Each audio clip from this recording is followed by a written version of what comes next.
Dear senior party representatives and CTC members, IGAD representative, Argenic representative, defense attaches, observers, the media, ladies and gentlemen, good morning. Welcome to our second CTSAMVM Technical Committee meeting of 2025. I would also like to warmly welcome Brigadier General Gatwang Boom Mangwet of the SPLM-AIO, who has joined us as CTSAMVM's Technical Committee member. Welcome again. Thank you. This month has been significant for reporting, and I look forward to discussing our challenges that hinder the full implementation of the peace process in the Republic of South Sudan. Esteemed senior party representatives, ladies and gentlemen, on the status of ceasefire, I am pleased to report that the ceasefire amongst military parties remains effective in most of areas monitored by CTSAMVM's monitoring and verification teams during this reporting period. However, armed clashes have intensified between two signatory parties near the state boundary between Western Equatoria and Western Bahar el Ghazal. CTSAMVM urges all conflict participants to exercise restraint and prudence. The integrity of the ceasefire in 2025 is increasingly at risk, threatening the fragile implementation of the RRCs. On civilian impact and monitoring efforts, reports of armed clashes have persisted since January 11. CTSAMVM is deeply concerned by reports received from community representatives regarding civilian casualties and displacement. Following discussions in the CTSAMVM Joint Monitoring and Coordination Office, WOW's monitoring and verification team conducted an extended patrol to engage with affected sectors and participants involved in the conflicts. We urge both parties, signatory parties, to consider the consequences of their actions and ensure appropriate command over their forces. Violence erodes confidence in the peace agreement both domestically and internationally.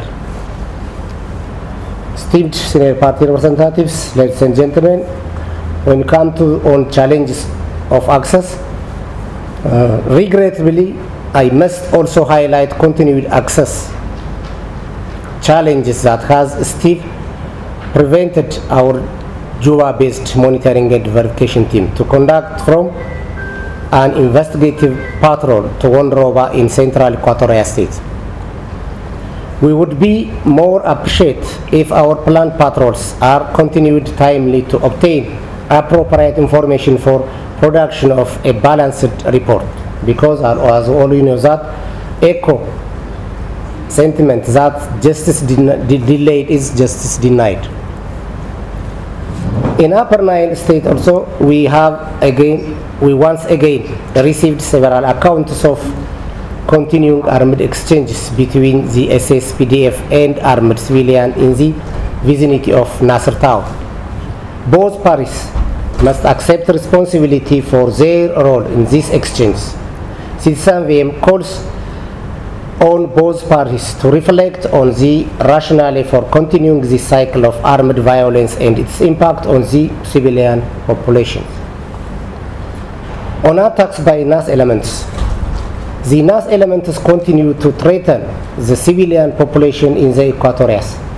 On January 20, in Mundri, East County, NAS captured a young male for forced recruitment.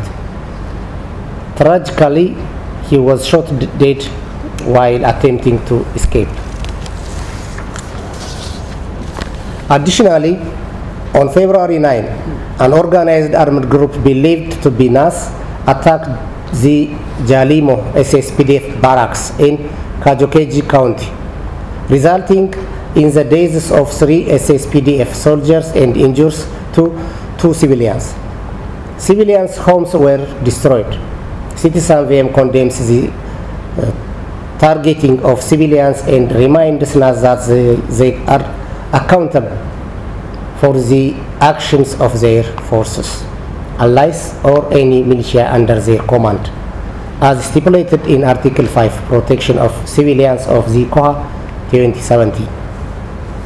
When it comes to on CTSAMVM's activities, in addition to our routine short duration patrols, CTSAMVM has undertaken several mandate supporting activities, including 3 long duration patrols, 2 in Central Equatoria State and 1 in Western Bahar El Gaza State. Notably, CTSAMVM received a visit from the United Nations Security Council Affairs Division on February 7 to assess progress on benchmarks established in UN Security Council Resolution 2577 2021. Furthermore, on February 13, we supported a unanimous community outreach event in Juba, engaging with traditional and community leaders to discuss their concerns regarding the ongoing peace process. In conclusion, esteemed colleagues, I now declare the CTSAM meeting open and invite the senior party representatives to share their comments. I thank you again.